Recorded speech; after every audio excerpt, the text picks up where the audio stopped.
sudah ada banyak pertanyaan yang masuk. Mungkin pertanyaan untuk Bu Ati sudah Bu Ati baca, tetapi akan saya bacakan. Sebetulnya kita diberi waktu untuk diskusi 20 menit. Tapi karena waktunya sudah molor, karena alasan teknis, saya hanya ingin supaya narasumber berikutnya tidak terlalu lama menunggu, saya ingin membuka ruang tanya jawab ini hanya 10 menit. Mohon izin pada peserta, mohon maaf juga karena alasan teknis, ada beberapa yang sudah meninggalkan forum, tapi alhamdulillah masih bertahan, ada 270 lebih di ruang ini, dan mungkin ada berapa ratus lagi di YouTube, diikuti oleh peserta dari Sabang sampai Merauke. Saya akan memilih beberapa pertanyaan untuk Ibu Ati, ya, yang Bu Ati dari Pak HR, Bapak atau Ibu ya, saya tidak tahu ini, tidak bisa melihat.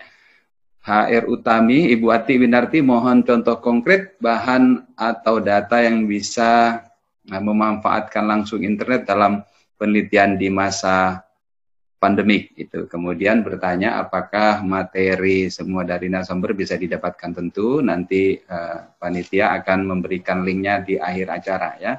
Kemudian ini juga untuk Bu Ati, pertanyaan untuk Bu Ati dari Pak Gede Oinada. Bagaimana dengan triangulasi data untuk penelitian yang menggunakan internet?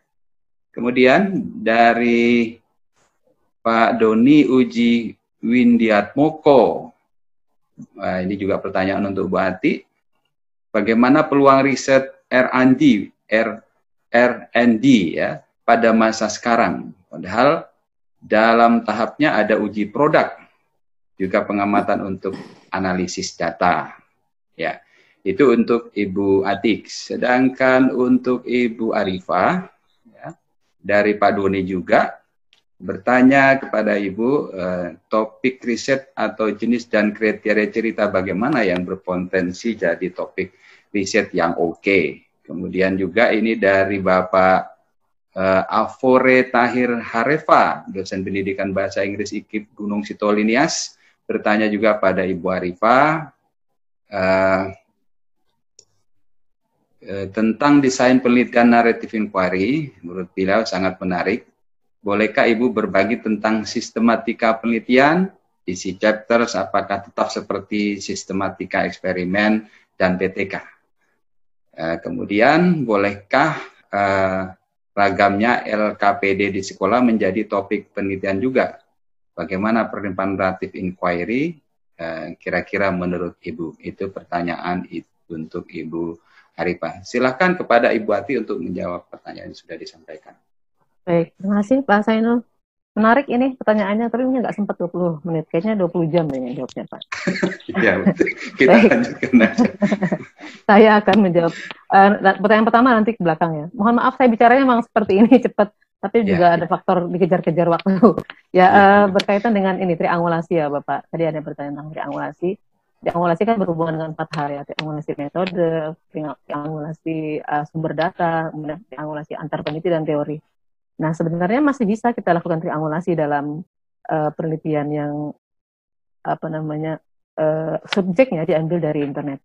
Misalkan kita bisa ambil dari triangulasi metode tidak hanya dengan wawancara kan. Jadi ketika kita sebarkan kuesioner, dipilih kepada beberapa responden itu wawancara secara langsung menggunakan misalkan WhatsApp ya atau alat komunikasi yang lain, masih bisa. Jadi tidak hanya kuesioner. Memastikan apakah jawaban di kuesionernya udah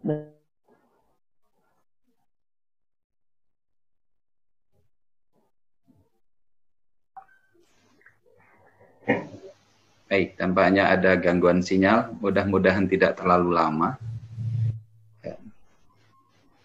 Kita tunggu dulu sebentar, Bapak Ibu.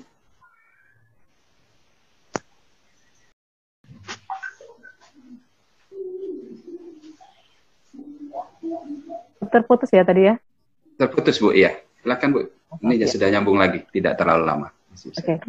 Ya, jadi tadi triangulasi dilakukan dengan metode. Triangulasi teori juga masih bisa kita lakukan. Kita menggunakan banyak teori untuk mengcompare teori hingga bisa mendukung teori yang satu terhadap hasil penelitian kita.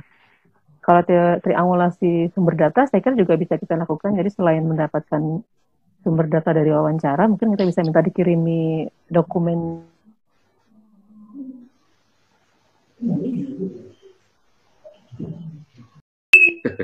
Putus lagi ya. Oke, kita tunggu dulu. Bu Ati sedang berusaha untuk terhubung lagi. Maaf, putusnya di tempat saya ya. Siap, Bu. Ya, jadi ya itu silakan. triangulasi bisa seperti yang saya sampaikan tadi.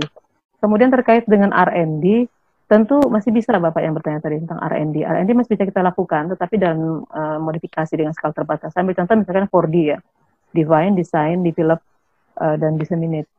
Saya lebih tertarik menggunakan yang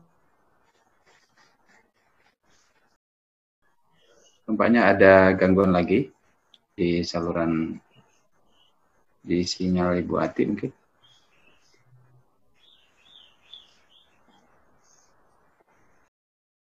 Baik, sambil menunggu Ibu Ati tersambung lagi, saya persilakan kepada Ibu Nur Arifah supaya mengisi ini.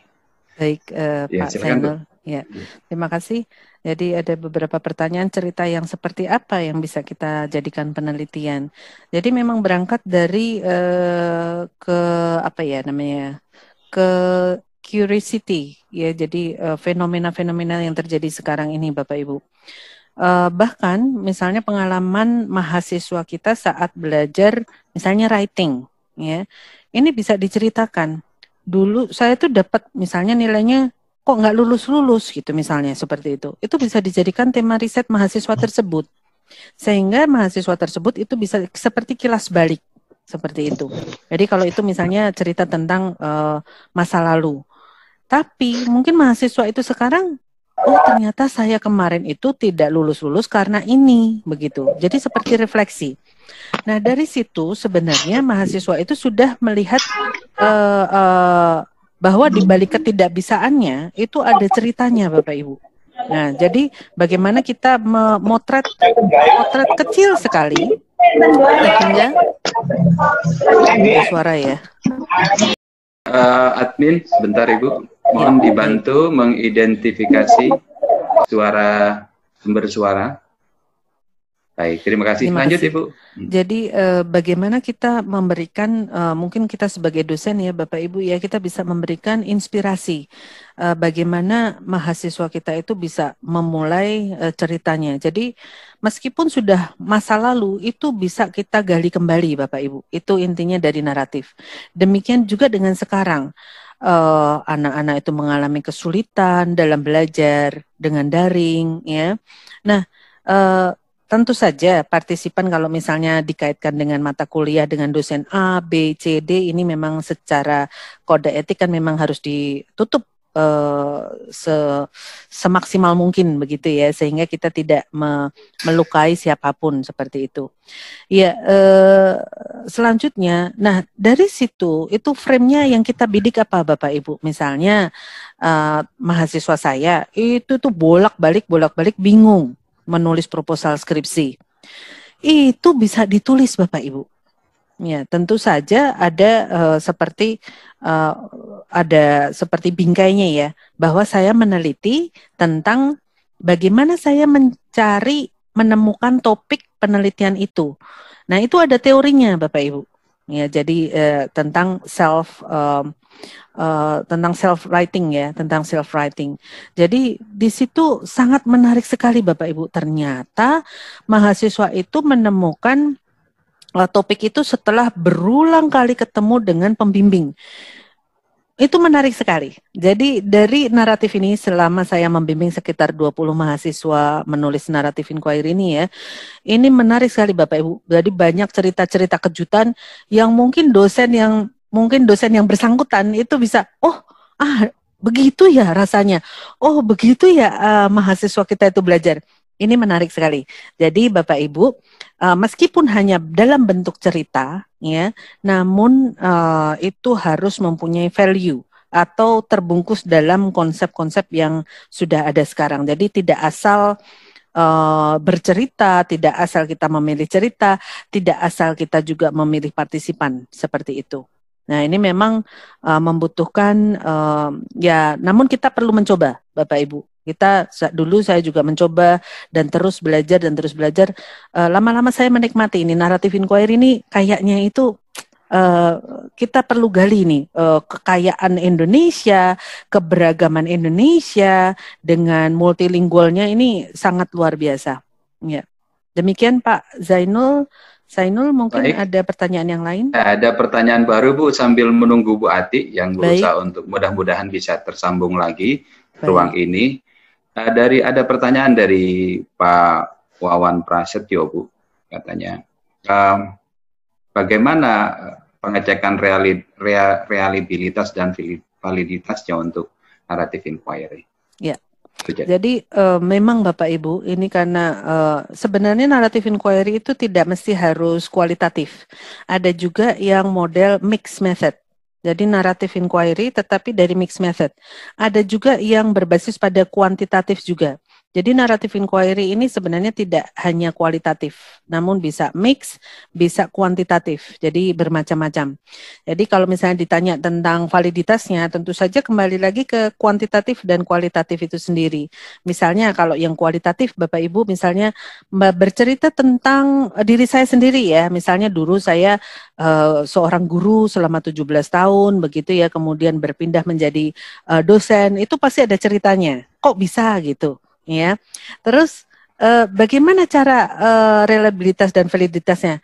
Ini kalau diri sendiri itu merenung, kemudian merefleksi, dibaca ulang terus menerus sampai benar-benar itu sudah, ya udah ini ceritanya begitu.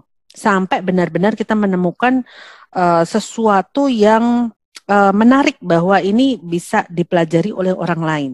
Seperti itu kalau sendiri. Nah, kalau dengan partisipan, itu benar kamu ngomong seperti ini setelah ditulis. Nah, itu triangulasi data. Jadi dengan triangulasi data, dengan partisipan, kemudian kalau misalnya, bagaimana kalau misalnya ceritanya tentang anak berkebutuhan khusus?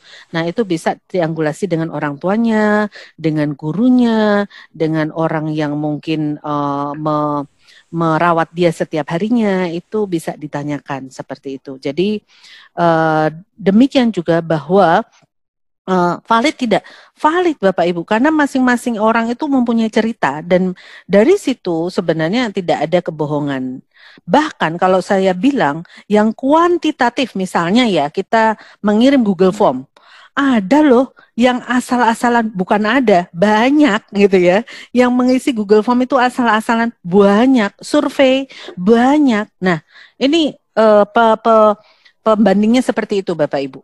Ya, jadi tidak ada penelitian yang objektif. Semuanya subjektif sebenarnya. Nah, disinilah sebenarnya bagaimana. Namun demikian kita dengan penelitian naratif itu bagaimana kita bisa menggali data benar-benar sampai dalam. Nah, itu seperti itu Bapak Ibu. Ya, demikian Pak Zainul mungkin untuk terkait dengan reliabilitas dan validitas.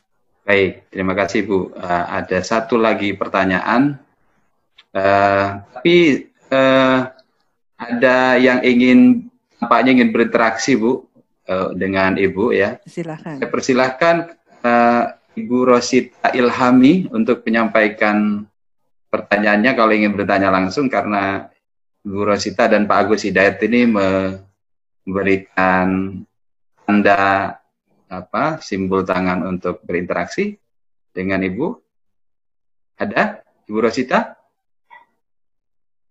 atau Pak Agus Hidayat? Baik, mudah-mudahan tidak salah tekan tombol karena persoalan itu deh.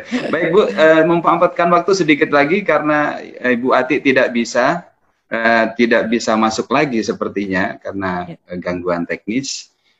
Ada satu pertanyaan buat Ibu sebelum kita akhiri sesi ini. Apakah penelitian naratif inquiry kurang lebih sama dengan autoetnografi yang seperti disampaikan Bu Ati? Jadi ada macam-macam Bapak Ibu, ada autobiografi, ada biografi, kemudian hampir sama ya, namun analisisnya berbeda. Jadi analisisnya itu menggunakan tematik ya, kemudian di frame dengan konseptual. diharapkan kalau yang kualitatif itu diharapkan mendapatkan apa ya namanya, kita menciptakan teori ya,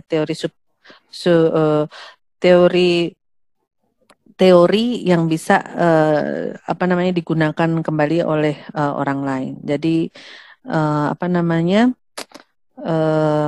sebenarnya antara mudah ya, namun sebenarnya juga tidak mudah Bapak Ibu. Jadi kalau misalnya kalau etnografi kan benar-benar ya memang hampir sama begitu, tapi analisisnya berbeda ya.